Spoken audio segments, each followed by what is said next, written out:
reality that Oaklanders are living every day. Our officers are stretched thin across violent and property crime. Our 911 dispatch times are above state standards. This combination, long 911 wait times and chronic understaffing, means we cannot afford to do work inefficiently, and so we have to work smarter.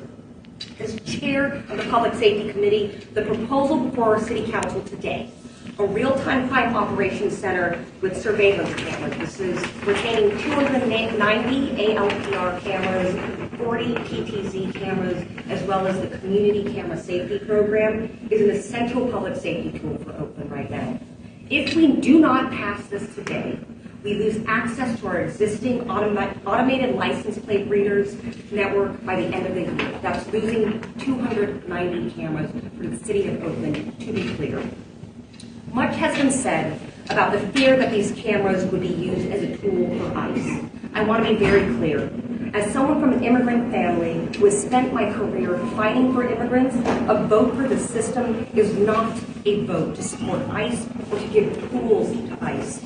And what is missing critically from this debate is the fact that many immigrants in Oakland are asking for safety, not just from deportations, but from violence, theft, and crime that affects their daily lives and their ability to survive.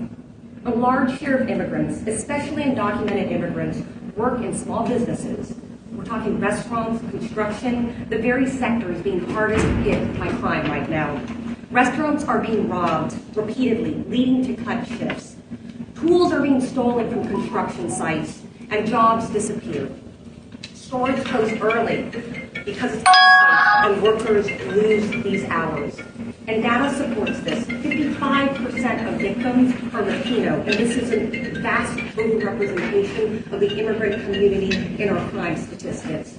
And for undocumented workers, there is no safety net. Losing a job means not being able to pay rent or feed a family, not to mention the trauma of being repeatedly subjected to crime.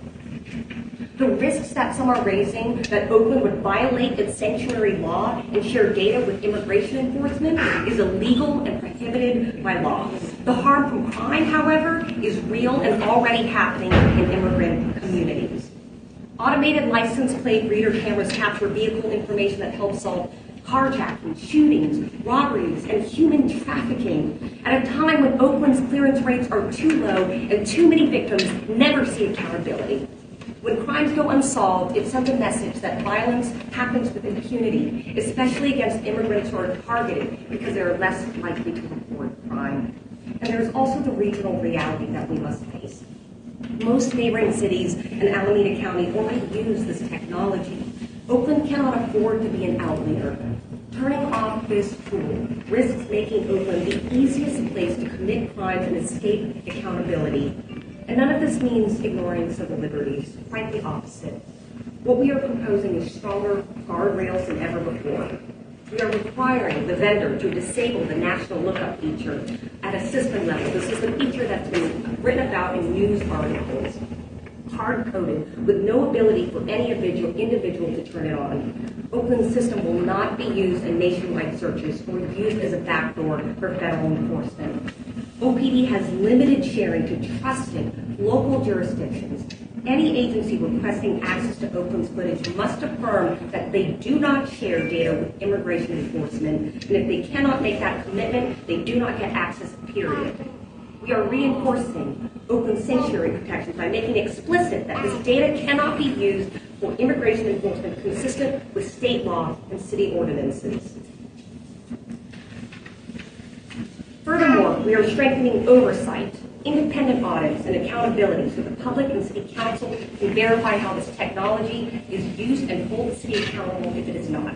And because we should never rely on trust alone, I'm also offering an amendment requiring the city administrator to negotiate financial penalties up to $200,000 for unauthorized data transfer against law to create real consequences for misuse.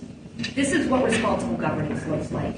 You don't throw out a tool that helps solve crimes and protect communities. You can make it safer, more transparent, and more tightly controlled. We should reject false choices. We do not have to choose between sanctuary and safety or between civil liberties and accountability. Oakland can do both, and we must. Thank you so much.